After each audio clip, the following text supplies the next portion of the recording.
반갑습니다. 저는 사이언스 커뮤니케이터 이정모라고 합니다. 사이언스 커뮤니케이터란 과학자와 일반 시민 사이의 거강꾼인데요. 과학자의 연구를 시민의 눈높이에 맞춰서 설명해 주는 사람을 말합니다. 오늘은 딱 과학 이야기를 하는 것은 아닙니다. 어떻게 보면 과학과 인문학의 언저리에 있는 이야기를 같이 하게 됐습니다. 오늘부터 5회에 걸쳐서 여러분과 함께 인류의 진화와 모빌리티라는 제목으로 이야기를 나누려고 합니다. 인류의 진화를 모르시는 분들은 없습니다. 구체적인 아주 자세한 이야기를 모르지만 어쨌든 인류가 진화됐다는 사실은 다 알고 있죠. 또 모빌리티를 이해하지 못하는 분들도 아무도 없어요. 말 그대로 이제 이동을 이야기하는 겁니다. 그렇다면 모빌리티 인문학은 무엇일까요? 모빌리티 인문학은 몇 가지 요소로 구성되어 있는 것 같습니다. 우선 첫째로 모빌리티 기술 발전에 따라서 변하는 인간과 사물 사이의 관계를 따지죠. 둘째로 실제적이거나 가상적인 이동을 인간과 기술의 공진화의 관점에서 생각해 봅니다. 공진화는 영어로 코이볼루션이라고 합니다. 함께 진화한다는 뜻이죠. 인간이 진화하면서 기술도 진화하고 반대로 기술의 진화에 따라 인간의 모습과 또 행태도 진화한다는 이야기입니다. 모빌리티 기술이 고도화되면서 여러 가지 문제가 발생하겠죠. 여기서 모빌리티 인문학의 세 번째 요소가 등장하는 것 같습니다.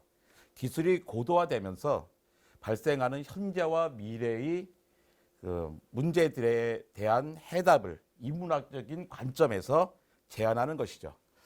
그 결과 모빌리티 인문학은 생명, 사유, 그리고 문화가 생동하는 인문 모빌리티 사회 형성에 기여하게 됩니다. 오늘은 인류 진화와 모빌리티라는 큰 제목의 강연에서 첫 번째 시간으로 세렝게티에 찍힌 최초의 가족사진이라는 제목을 붙였습니다. 모든 생명은 이동합니다. 그러니까 식물도 이동하거든요. 식물도 바람에 따라 햇볕에 따라 계속 움직이죠. 그리고 자기의 뿌리를 땅속에서 계속 뻗쳐나갑니다. 어떤 생명체도 고정되어 있지 않아요. 심지어 자기의 후손을 남길 때는 씨앗을 여러 가지 날개를 붙여서 멀리 보내거나 아니면 과일이란 것을 쌓아가지고 동물로 하여금 탐내서 먹게 하고 또 먼 곳에서 똥을 싸서 먼 곳에 자기 후손을 남기기도 합니다. 또 홍수를 틈타서 아주 멀리 수백 킬로미터 바깥까지도 나가죠. 심지어 태평양을 건널 수도 있습니다. 미생물들도 끊임없이 움직이고 있습니다. 근데 미생물이 너무 작다 보니까 자기가 움직이는 거리가 적잖아요. 근데 미생물은 자기 혼자 움직이는 거리는 적지만 식물과 동물에 얹혀서 꽤 많은 지역을 움직여 다닙니다. 전 세계를 돌아다니고 있죠. 그래서 박테리아나 바이러스를 통한 병이 순식간에 전 세계에 다 전달되고 있지 않습니까? 한눈에 봐도 누가 봐도 이동성이 큰 생명을 우리는 동물이라고 합니다. 달팽이처럼 느린 동물들도 있지만 치타처럼 아주 빠른 동물들도 많이 있죠. 바다를 건너 날아다니는 새도 있고요. 고래들은 전 세계 바다들을 자기 일생 동안에 다 주유합니다. 아프리카 사바나에 물을 찾아다니는 포유류떼들을 우리는 많이 보잖아요. 그런데 그 어떤 생명종도 그 이동성을 다 합해봐야 인류의 이동량을 따라잡지는 못합니다. 개인의 속도와 거리뿐만 아니라 종의 속도와 거리 면에서도 마찬가지예요. 자전거, 승용차, 버스, 전철, 기차, 배와 비행기를 타고 이동하는 거리를 생각해 보십시오. 거기다가 수명도 상당히 길잖아요. 이 모든 것을 변수를 다 곱하면 그 어떤 생명체보다도 모빌리티에 있어서는 인류를 쫓아올 수 있는 생명체는 없는 거죠. 그렇다면 인류의 모빌리티는 어떻게 강화되었을까요? 사람처럼 생긴 동물들을 영장류라고 합니다. 보통 원숭이 같이 생긴 원숭이 치타 같은 생물을 다 영장류라고 하는 거예요. 근데 영장류가 다 같은 영장류는 아닙니다. 꼬리가 있는 원숭이가 있고 꼬리가 없는 유인원이 있죠. 이렇게 오랑우탄, 고릴라, 사람, 침팬지, 보노보 같은 것들은 꼬리가 없는 걸 유인원이라 그래요. 그래서 사실은 되게 간단한데, 근데 긴팔 원숭이라고 있거든요. 근데 긴팔 원숭이는 이름을 잘못 붙였습니다. 원숭이지만 꼬리가 없어서 사실은 원숭이가 아닌 거죠. 지금이라도 이름을 바꿔주면 후손들은 쉽게 공부할 텐데 아무도 안 바꿔줘서 후손들도 계속 힘들게 공부를 해야 됩니다. 그 영장류에서 꼬리가 있는 원숭이와 꼬리가 없는 유인원이 갈라진 게 대략 3천만 년 전입니다. 또 그 유인원 안에서도 이런 유인원 안에서도 약 1,000만 년 전에 오랑우탕이 나머지의 조상에서 갈라서고 800만 년 전에는 고릴라가 갈라섭니다. 그 700만 년 전에는 이 침팬지와 보노보의 조상과 우리의 조상의 공통 조상에서 갈라서죠. 침팬지, 보노보는 훨씬 후에 또 갈라섭니다. 어쨌든 그래서 왜 제레드 다이아몬드 같은 경우는 뭐 제1의 침팬지, 보노보를 제2의 침팬지, 사람을 제3의 침팬지라고도 부르는 거죠. 그런데 여기서 이 사람만이 다른 유인원과 영장류 중에서도 다른 유인원과 전혀 다른 모빌리티를 갖고 있습니다. 모든 동물들이 이동하는데 그 다른 동물들과 우리의 결정적인 차이가 있거든요. 그거를 또 독일의 학자인 칼 프리드리 폰 바이체크가 이렇게 이야기합니다. 손가방을 5km 정도 나를 수 있는 짐승은 코끼리뿐이다. 힘 있는 짐승이라고 하더라도 가방을 잡을 수 있는 기관이 없기 때문이다 라고 말입니다. 사람이 혼자는 많이 걷는 것 같지 않잖아요.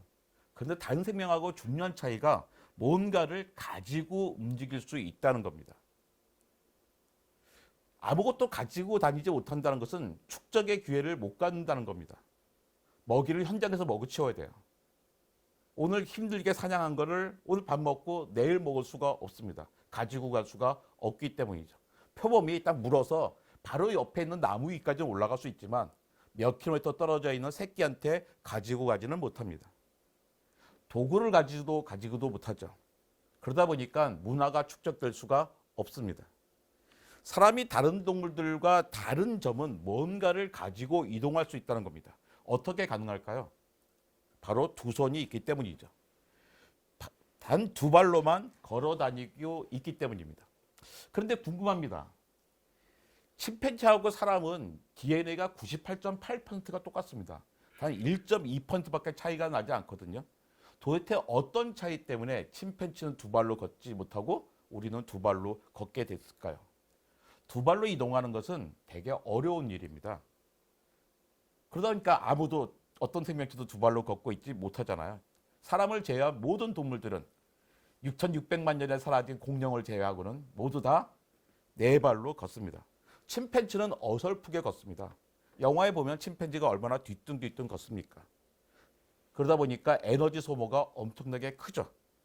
가장 중요한 사건은 사람이 두 발로 걷게 된 가장 중요한 사건은 엄마 말을 듣지 않은 거였습니다. 처음에는 나무 위에 살고 있었습니다. 다른 영장류처럼. 나무 아래는 뭐 사자, 표범 같은 맹수들이 있잖아요. 당연히 엄마가 이야기합니다.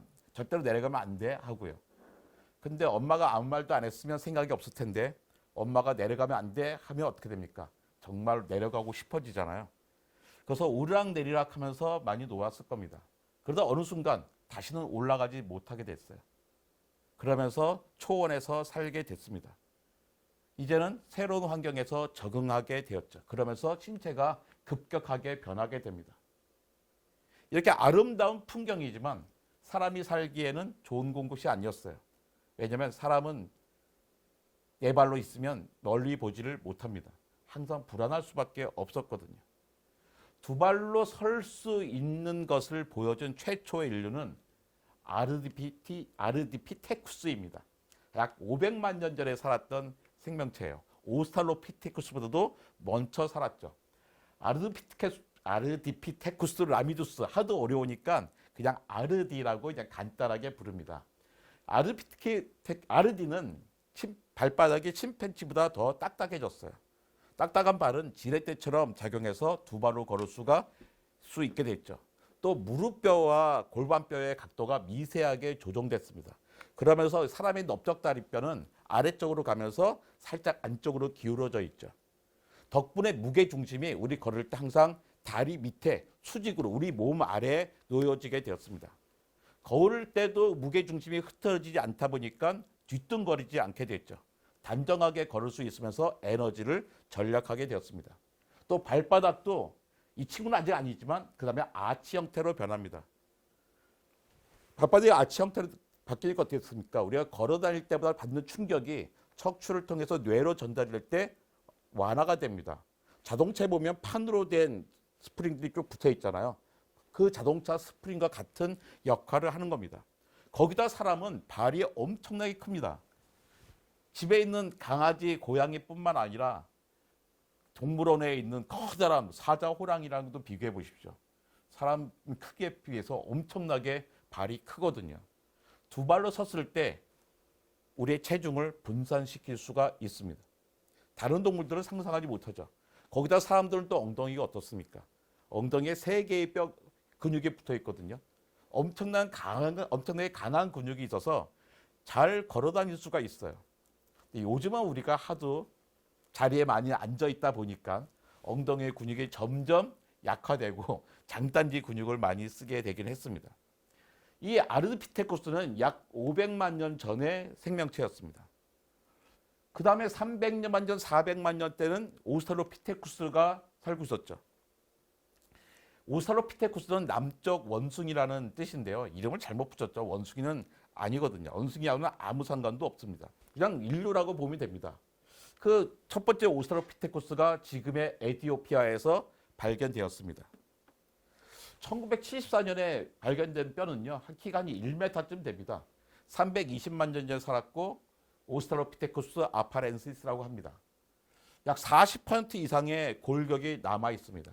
덕분에 우리는 이 오스트랄로피테쿠스 아파렌시스의 몸을 우린 짐작하고 또 삶을 짐작할 수 있게 되었죠.